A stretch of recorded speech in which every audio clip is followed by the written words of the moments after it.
होगा बचपन में बेटा और बेटी दोनों को मेला ले जाते हैं माता पिता, तो अक्सर देखा होगा जो आपका लड़का होगा ना तो वो मेला में बंदूक खरीदेगा और कुछ दिन आकर के वो बंदूक को घर में तोड़ देगा, कुछ दिन बाद नई बंदूक। और बेटी जो होगी आपको पता वो क्या खरीदेगी? वो देखेगी माँ बाजार में कहीं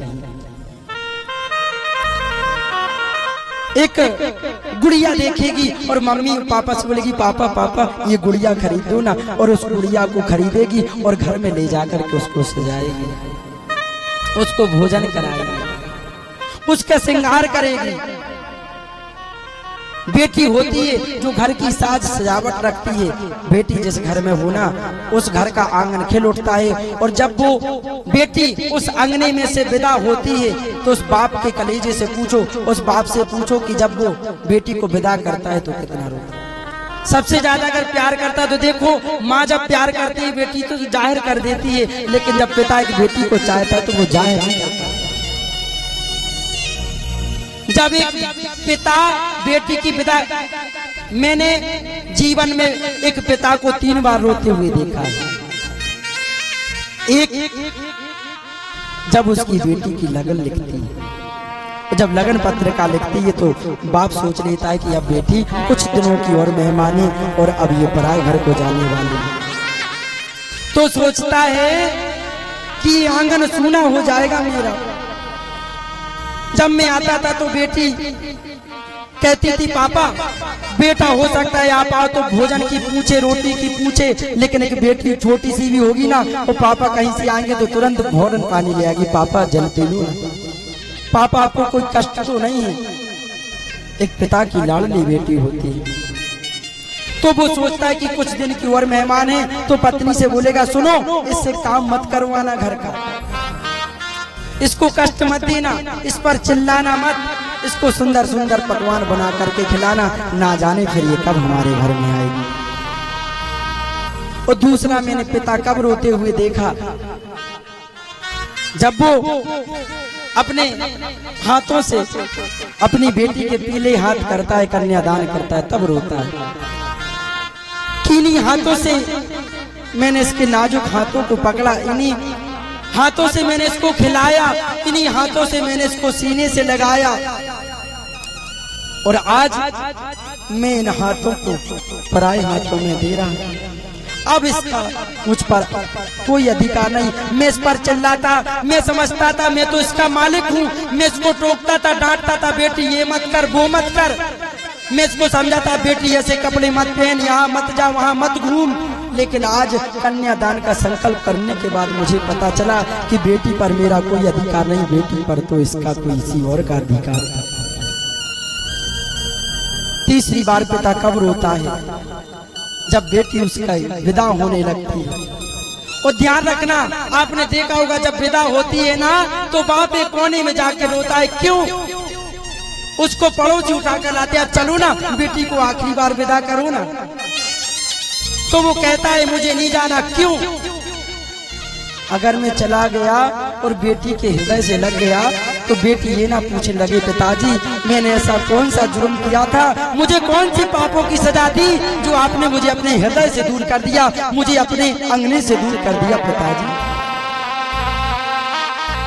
पिताजी जब वो मुझसे पूछेगी तो मैं क्या उत्तर दूंगा? पिताजी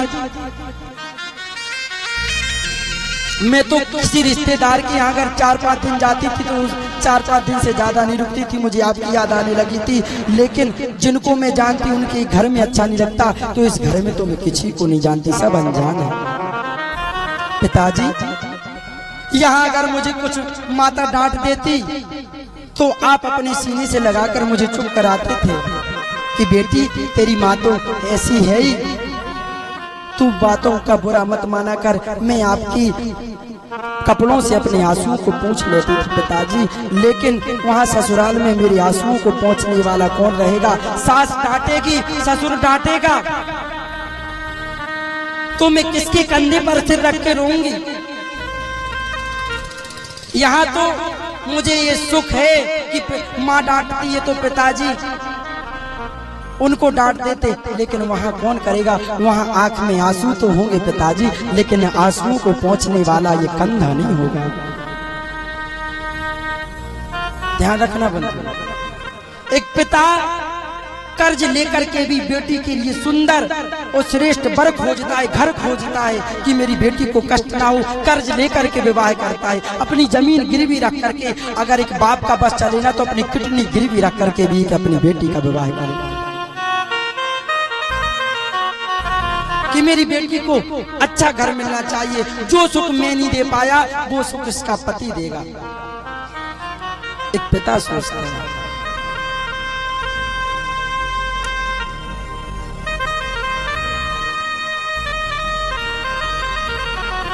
एक पिता से बड़ा किसी का हृदय नहीं हो सकता। लेकिन माताएं क्या होता है कि हृदय की भाव कह देती, लेकिन एक जो पुरुष एक पिता होता है वो कह नहीं पाता, वो चुपके से रोता है। जब उसकी बेटी के पीले हाथों से विदा करता है तो उस अंगने को देखता है, यही वो अंगना था। जब विवाह होता है, मंडप के नीचे भावर पड़ती है तो सब लोग, कोई हंसता है, कोई नाचता है, कोई खाता है, कोई पीता है, सब लोग खुशी रहते। लेकिन एक जो लड़की की पिता होता वो एक किनारे में जाके अपने अंगने को देखता है, अपने घर को देखता है। यही वो कमरा था जहां वो पड़ा करती थी। जब वो कहीं से आता तो उसको मन में आ जाता है कि जैसे ही मैं बैठता था तो मेरी बेटी पानी लेकर के आ जाती थी। यही वो अंगना था जिस अंगने में वो घूमती रहती थी, तुलसी का बिरवा था और रोज यहाँ जल ढालती थी। यही वो बेटी थी। आज इस अंगने को देखता है वो, सब लोग खुशी के बोल बोलते हैं, लेकिन वो पिता उस मंडप के नीचे बैठ करके अपने अंगने को देखता है कि कल से ये आंगन वीरान हो जाएगा, यहाँ कोई हंसने वाला नहीं होगा, केवल मैं होऊंगा और मेरी तन्हाई।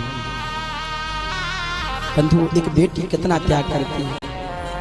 अपने पिता, अपनी माता, अपने भाइयों, अपनी गली, अपनी सहेलियों को सबको छोड़ करके आपके घर आती। इसलिए किसी भी बेटी को प्रताड़ित मत करना, किसी की बेटी को दुख मत करना, कष्ट मत देना, कभी गाली मत देना। एक पिता से पूछो किस प्रकार अपनी बेटी की विदा करता है। सब कपड़े पहने रहेंगे, लेकिन किसी जो लड़की की विदा करता है उसके पिताजी को देखो, जयमाल भी डलती रहेगी लेकिन वो फटे कपड़ों में घूमता रहेगा। उसको चिंता रहती कोई भूखा ना चला जाए, भोजन अच्छा बना कि नहीं, टेंट वाला आया कि नहीं, ये बारात की व्यवस्था अच्छी हुई कि नहीं। बेचारा नंगे पांव कई दिनों से पैरों में छाले पड़ जाते हैं, लेकिन वो थकता नहीं है। क्यों? क्यों? उसको खुशी रहती है कि मेरी बेटी अच्छे घर में जा रही है। और जैसे ही घर से बेटी की विदा होती तो उसकी आधी शक्ति छीण हो जाती, चली जाती। इसीलिए कभी भी किसी की बेटी को दुख मत देना। आपकी बेटी खप की बहू खप खुश रहेगी जब उसको तुम्हारे घर में आकर के अपनी मम्मी, अपनी पापा, अपने भैया, अपनी भाभी, अपने घर, अपनी सहेलियों की कमी महसूस ना हो। तुम उसको इतना प्यार दो, इतना प्यार दो, अगर वो गलत करना भी चाहे तो तुम्हारे प्रेम के कारण वो कर ना पाए कि कितनी अच्छी सास हो, कितनी अच्छे ससुर नंद दी हो। क्यों दुख दो? आपके घर में भी तो बेटी है। इसलिए समझ जाना, धन्यवाद देना परमात्मा को कि हमारे घर में लक्ष्मी दी है। जब बेटा होता तो कोई नहीं कहता विष्णु हुआ, लेकिन जब बेटी होती तो सब लोग कहते लक्ष्मी हुई। बेटा ना हो तो कभी मत रोना, और मैं तो कहता बेटा बिल्कुल ना हो, क्योंकि बेटा 100 में से किसी 1-2 माता पिता को सुख मिलता होगा, बेटा और बहू का, लेकिन बेटी का सुख सबको मिलता है। इसलिए परमात्मा को धन्यवाद देना कि परमात्मा आपने मुझे बेटी दी। कभी दुखी मत होना। कई लोग ऐसे होते हैं जिनके यहाँ बेटी नहीं होती तो वो गोद ले लेते हैं, इतना प्यार बेटी से। सबसे बड़ा कन्यादान का महत्व। इसलिए निवेदन करूंगा बंधु, अगर आपके घर में किसी की कन्या आए ना तो उसको बहू समझ करके नहीं, उसको बेटी समझ करके रखना। क्यों? आपके घर की बेटी भी तो किसी और घर में गई है ना। इसलिए निवेदन करूंगा।